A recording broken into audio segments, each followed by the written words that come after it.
Now, I don't need to tell you how I feel about Mini in general, guys. I think if you've been watching my videos for 100 years that I've been doing this, you will know how I feel, except if you did watch, say for instance, my video on the Clubman JCW, I was like, woo, this is festive.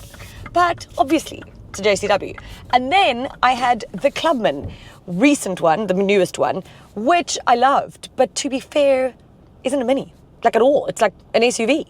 So I was like, cool, and it drives better, and it's not like, you know.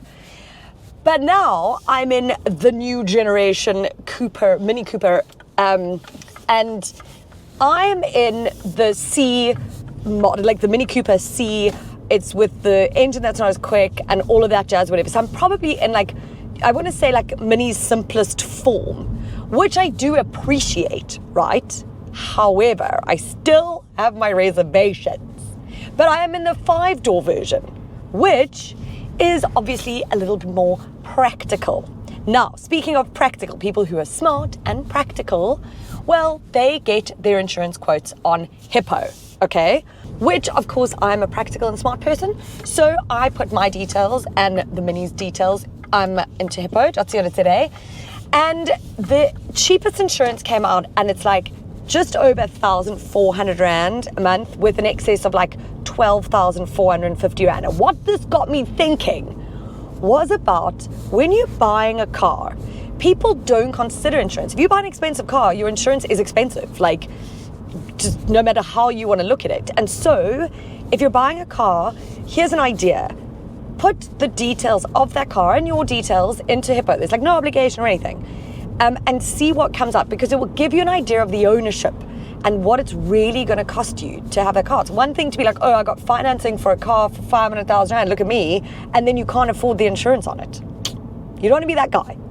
So the 3-door, the 2-door, essentially, it's 2 doors, but it's 3 with the boot, if you consider it, has been stretched, right, in wheelbase and length for this 5-door. So it's actually 17 centimeters longer, which I know sounds like really little, but in terms of like legroom and all the extra little space, it actually does make quite a difference. I've got Luca's chair in here. I've had Luca in the back, and it's not actually as bad, I hate to admit it, as I thought it was going to be. And of course, it is far more practical to have back doors, even if you don't have kids.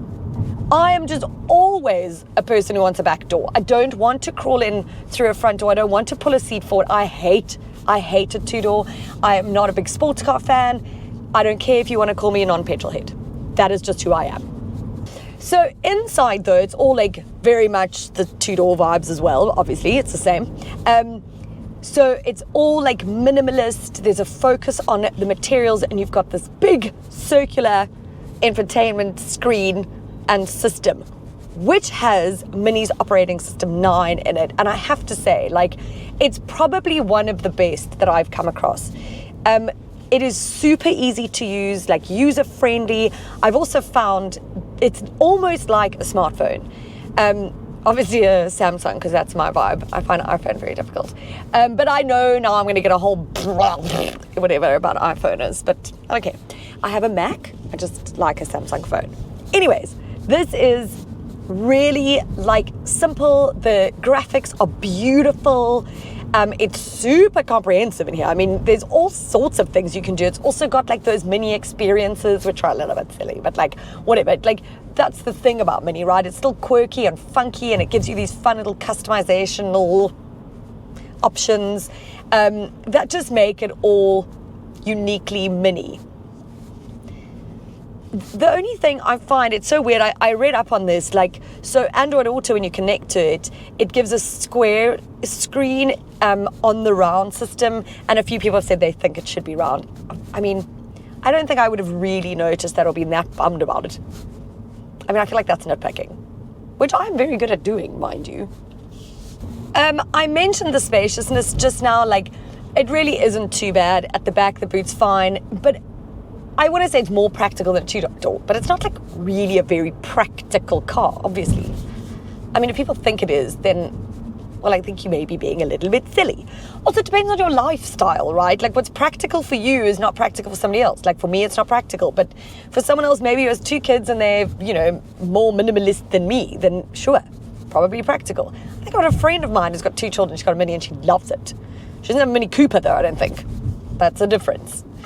But what is a joke in terms of space are the door bins in the back. There is no point in them. You cannot fit anything in there. I can hardly fit my hand in there. And I've got teeny tiny hands. So like this, I can't fit this bottle in there. This is like my, okay, thanks so much. Okay, well, we're doing a U-turn legally. This is now my like gauge for everything. So it also doesn't fit in these cup holders. Like I've said, all cup holders never fit a bottle unless you've got the thing that tightens on them, you know. This doesn't have it, unfortunately. What is very cool, so up here, so obviously because there's no gear lever in the center console here vibes, or in the center here, the center console up here is where the gear little like stick is. You like donk, donk, donk, donk it. And then the engine, you start. I love this, okay? It is like my best because it's obviously like a little nod to like its heritage and everything, but I'm not like a huge fan of a push button. I just find them so boring now. Obviously, they're just so common. So this is so fun to like start it with your little like, brr. I love that. And there's a volume knob, hells to the yeah. And then on the screen, by the way, so like you've got your like climate control and everything sort of at the bottom with your media, and then all the sort of car information bits are all at the top, like your speed and everything, which I think like there is a head-up display as well that is, I think you can get as an option. What I feel like a head-up display should be standard for the reason that if you are looking there, it's taking your eyes off this part of where your eyes should be while you're driving, especially if you're speeding and you want to see like how am I doing. You don't want to look there, you know. I'm sure you get used to it or whatever, but I just do think it's like from a safety point of view, make a head-up display standard if just for the speed. So this is the C, right? So it's got the 1.5 litre 3-cylinder turbo petrol engine. It's got 115 kilowatts of power, 230 newton meters of torque. Now there is a 2 litre which you can also get, which is a 4-cylinder. This will get you to 107.7 seconds. That will get you to 106.6. Depends how quickly you want to go, right? So, of course, this is probably the more subdued, obviously. However, it's still really engaging to drive. I think people who aren't interested necessarily in like the performance aspect of a Mini but love the look and feel of a Mini will be more than happy with this 1.5 litre. What I am very bored of saying, and I wish that Mini would come up with a different sort of marketing spiel now, is the go-kart thing, which even in the press release for this, it's alluded to, you know, it's sort of got that go-kart feel, which maybe is the appeal to most Mini drivers, but this is now a little bit more mature. It's also an expensive car, like it's not a cheap budget car. So I find like it's not your youngster driving this necessarily. It's someone who can afford it, who's going to have to be a little bit older, but who doesn't necessarily want to have to wear a sports bra, which is probably what I should have worn now when driving their car every day. Like this car over speed bumps is hellish, do you know? And yeah, just if there's like a little pothole, if there's like, I mean, guys, I'm on a smooth, very fancy road and I'm like bouncing all over the place, do you know? So you've got to love that, and Mini drivers will know it. So like speaking of the price or whatever, this kicks off at like 617,000 rand. It's about 20,000 rand more expensive than the 2-door, 3-door or whatever version of this, like model for model. So you're paying for that. You know, I think I would pay for the extra doors, I must be honest. What I can't really fathom, I have to be very frank here. If you're paying over 600,000 rand, but you're paying it extra for a more practical car, wouldn't you just spend less than that and get yourself a big SUV? I don't understand. I mean, I should understand. I do understand. This offers a fun to drive, character-filled, sort of quirky, full of charisma car. But I could say that about the Suzuki Swift and pay like a quarter of the price. But you see, Mini lovers won't care. I think they'll pay anything. It's still really fun. And like, I still probably wouldn't, it would never be my choice. I don't recommend it to people when they ask. In fact, Terence, you know, bestie Terence, who is a motoring journalist, he went and bought one recently. And I was like, what are you thinking? What are you crazy? I said to him, don't do it. But he loves it. He loves Mini. I mean, I don't know how much he's loving it now because he's realizing after 40, it is actually a little bit hard on the back and stuff.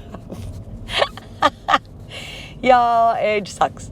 But, you know, here we are. Do you know when I wouldn't mind having a Mini? I don't even know if I would, but it's more like if I'm going to the shops quick or whatever and you want to hop down the road. But in fact, I honestly would probably take my husband's app instead. Maybe I shouldn't put that in the thing. But you know what? That's what I'm here, guys. I'm here for the honest chats, right? The honest opinions. Get me in trouble. But here, that makes it more fun for everybody.